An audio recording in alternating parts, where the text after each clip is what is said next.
Welcome to star 9 news. నేను miss Sumalatha. Tirupati జిల్లా కోట పట్టణంలో దివంగత మాజీ మంత్రి నల్లపరెడ్డి శ్రీనివాసులరెడ్డి 31వ వర్ధంతిని పురస్కరించుకుని పలువురు పార్టీలకు అతీతంగా ఘనంగా నివాళులు అర్పించారు. ఈ సందర్భంగా బీజేపీ సీనియర్ నాయకులు అంబరీష్ మాట్లాడుతూ ప్రతి సంవత్సరం ఆయన వర్ధంతి వేడుకలు జరుపుకుంటున్నామన్నారు.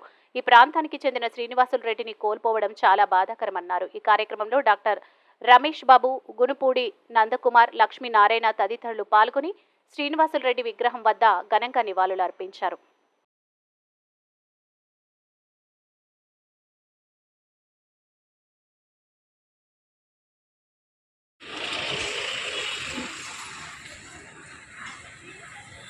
నల్లపరెడ్డి శ్రీనివాసులరెడ్డి గారికి జోహార్. జోహార్ అసెంబ్లీ టైగర్ నల్లపరెడ్డి శ్రీనివాసులరెడ్డి గారికి జోహార్. జోహార్ నల్లపరెడ్డి శ్రీనివాసులరెడ్డి అభివృద్ధి దాత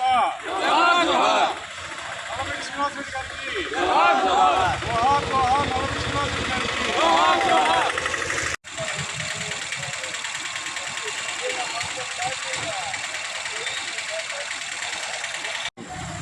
కోటలోని నల్లపరెడ్డి శ్రీనివాసులరెడ్డి గారి స్టాచ్యూ వద్ద ఆయన యొక్క అభిమానులందరూ కూడా ఆయన వర్ధంతి వేడుకను ఘనంగా జరుపుకుంటున్నారు. ఈ ప్రతి సంవత్సరం కూడా స్థానికులందరూ కలిసి ఈ కార్యక్రమం నిర్వహిస్తున్నాం. చాలా ఆనందదాయకం.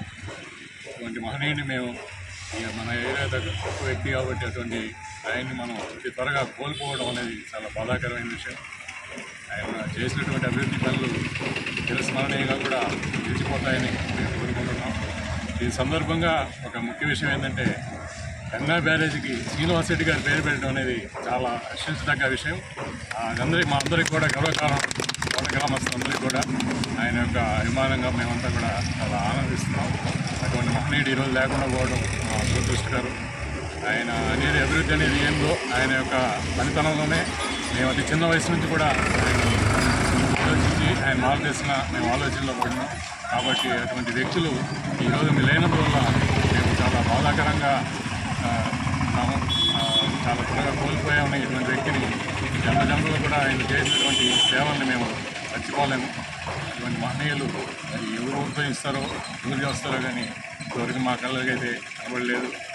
కానీ స్థానికంగా కూడా అభివృద్ధి ఆ రోజు నుంచి కూడా ఆయన కోల్పోయిన రోజు నుంచి కూడా మేము అభివృద్ధిని కోల్పోయాము.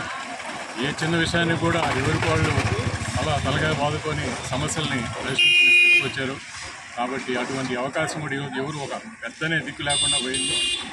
తలకాయలు పోయినందుకు ఆ పెద్ద తలకాయలు పోయినందుకు కాబట్టి మా వాళ్ళందరికీ కూడా చాలా బాధాకరంగా ఉంది. ఈరోజు మాకు ఎవరు సహాయంగా ఉండేది అనే ఒక ఆలోచనలో కూడా మేమందరం కూడా ఈ కోట గ్రామం అయితేనేమి మన నెల్లూరు జిల్లా మొత్తం కూడా ఆయన చేసినటువంటి అభివృద్ధిని ఎవరు కూడా మర్చిపోకూడదు. ఇదే రోజు ప్రతి ఒక్కరు కూడా ఎవరున్నా ఎక్కడున్నా ఆ దినం ఆయన్ని